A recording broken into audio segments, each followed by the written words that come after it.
I believed once I got into medical marijuana with a personal experience with my son, and then that led to my writing the book, Marijuana, the Forbidden Medicine. I still believed it would be possible to have it available as a medicine. And I'm not talking about a pharmaceutical product. I'm talking about herbal marijuana, which is the gold standard as a medicine. That it would be possible to do that if, even though we continue to have a prohibition. I'm now convinced that that's just not true. I used to believe if we could just get it moved from Schedule 1 to Schedule 2, we would then be able to do the clinical studies and demonstrate how useful it is in so many different symptoms and syndromes, and that it would establish itself as clearly the least toxic substance that one can use as a medicine for many of these symptoms and syndromes.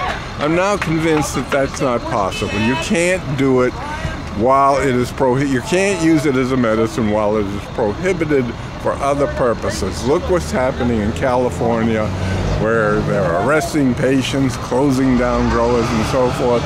It just won't work. As a medicine, it would be the equivalent of an over-the-counter medicine. I mean, you have the right to decide whether you're going to use aspirin or Tylenol or something else for your pain. You should also have the right to choose cannabis, which in some ways is better than even the ones I mentioned because it's less toxic. 1,000 or 2,000 people die from aspirin every year, not a single death ever from marijuana.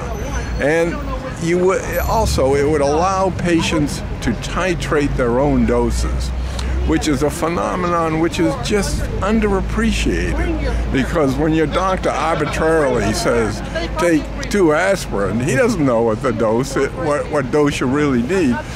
You as a patient can titrate it just to the point where you get rid of the nausea, or you get rid of your headache, or your cramping from Crohn's disease goes away, or you regain your appetite with it. You can do that. A doctor can't do that. He can't tell you what to do. You can do it. So, you know, just as its renaissance as a medicine began, the people's. It began with the people. These anecdotal accounts come with the people. It is a people's medicine. It will always be a people's medicine. Now, I don't for a minute believe that the pharmaceutical industry can come up with some things which are superior in some ways. But it has to be tested. They have to prove that it's superior to the leaf, to herbal marijuana. And if they do come up with things that are better, let's say, imagine some pharmaceutical company developing a reverse agonist for the munchies effect. In other words, something that would actually reduce appetite without it being toxic, like all the other things that we try to use for reducing appetite to control obesity and so forth. Now, if somebody could do that, they would make a fortune, that pharmaceutical company. No problem with that. But it must be that people have access to marijuana, herbal marijuana, as a medicine, or for what I think there are 2 other categories: recreation, a much better recreational drug than alcohol, no hangover, no violence, no driving crazy and so forth, and also what I call enhancement. My new website I have is to help people understand that it isn't just for medicine and for recreation, but it helps lots of people. That's the what's the name of the website? Cannabis Cures, is it? No, enhancement is another website. It's marijuana-uses.com, and it's essays from people like Carl Sagan wrote an essay on how useful it is to him in his writing.